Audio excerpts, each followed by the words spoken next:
अताउल्लाह तालड़ साहब, कहीं ऐसा तो नहीं होगा कि 12 अगस्त या 13 अगस्त को असम्बली जो है उसकी मुद्दत ख़त्म होती है और नए इंतखाबात का ऐलान होता है, तो उसके बाद जो निगरान हुकूमत है वो कि वो जी मुर्दमशुमारी नहीं हुई है, तो वो डिजिटल सेंसस होना था, अप्रैल 2023 में नहीं हो सका, या बम धमाके हो रहे हैं, दहशतगर्दी के वाक़यात बढ़ गए हैं, तो हम इलेक्शन नहीं करवा सकते। देखिए, इस वक्त अगर कोई इलेक्शन नहीं करवाना चाहता तो इमरान न्याजी है, उसको इस वक्त इलेक्शन सूट नहीं करता। और इन्होंने जो बातें की ना, देखें बात ये है, तोशाखाना का तोहफा लेना, उसको अंडर वैल्यू करना, ब्लैक मार्केट में महंगा बेचना, जाली रसीद लगाना, इलेक्शन कमीशन में उनके वकील का कहना कि ये हमने बेचा है, जब पूछा पैसे कहाँ पे हैं तो वो उतने पैसे अकाउंट में जमा ही नहीं कराए गए, उसको डिक्लेयर ही नहीं किया कि ये तोहफा मैंने खरीदा है।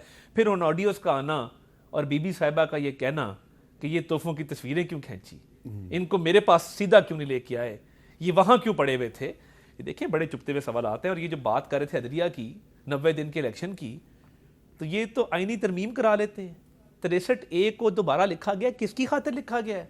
किस लाडले के लिए पंजाब की हुकूमत दोबारा बनाई गई, परवेज इलाही को बिठाया गया, किसने वो हुकूमत तोड़ी और ग्रैंड प्लान क्या था, किसके होते हुए पंजाब के इलेक्शन करवाने थे, और किसने हमें बंद करके सुंजिया वजन गलियां ते विच मिर्जा यार फिरे, इमरान न्याजी ने अकेले गलियों में फिरना था, और किसने वोट डलवाने थे। तो ये देखे ना, ये बड़े चुपते हुए सवाल आते हैं। तो इंग्लैंड बैठा हुआ है और 4 साल से जो नवाज शरीफ साहब बैठे हुए हैं और उसके मद्दे मुकाबिल इमरान खान 180 मुकदमात में कातलाना हमले के बावजूद पेश हो रहा है, एक केस में वो नहीं पेश हो रहा। एक लीगल क्वेश्चन आपसे शुएब साहब, MQM कह रही है जी कि मुर्दमशुमारी जो है वो अगर नई मुर्दमशुमारी नहीं होती तो फिर नए इंतखाबात जो हैं वो हमें काबिल कबूल नहीं है। क्या टेक्निकली उनका ये मौक़िफ़ ठीक नहीं है? देखिए, मर्दमशुमारी नई तो हो चुकी थी, उसके बाद उसको नोटिफाई नहीं किया इन्होंने। उसके मुताबिक अगर ये नोटिफाई मार्च अप्रैल में कर देते और उसके मुताबिक ये सारी जमाबंदियां हल्काबंदियां भी हो जाती में नोटिफिकेशन जरूरी था, जो नहीं हुआ। तो इसलिए अब तो पुराने सेंसस के मुताबिक ही होगा ना, या तो ये नोटिफाई कर देते। आपको कोई इतराज नहीं है?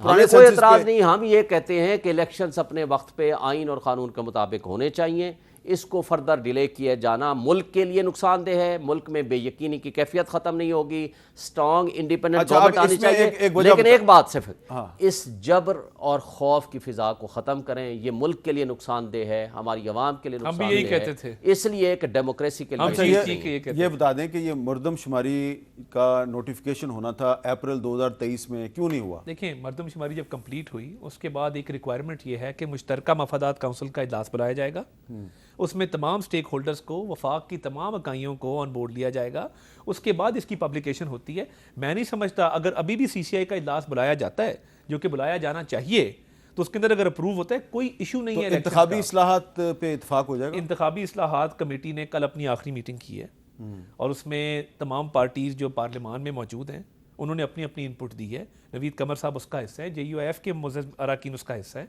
उस पर भी बहुत जल्द जो है वो फाइनल कर लिया जाएगा।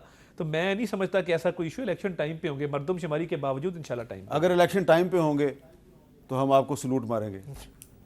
इनका क्या रोल होगा? वो आप इलेक्शन कमीशन को सलूट मारिएगा, रावलपिंडी को सलूट मारिएगा। चले, ये जिनका काम है असल, ठीक है, जिन्होंने करना है, जिनकी ख्वाहिश होगी। चले, मैं मारूंगा, आप मेरे साथ मारेंगे उनको सलूट? मैं मुश्किल होगा, मेरे लिए मुश्किल, आपके लिए मुश्किल होगा। मैं आपकी हद तक ये मॉडिफाई कर रहा हूँ। चले, मुझे दीजिए इजाजत, अल्लाह हाफिज।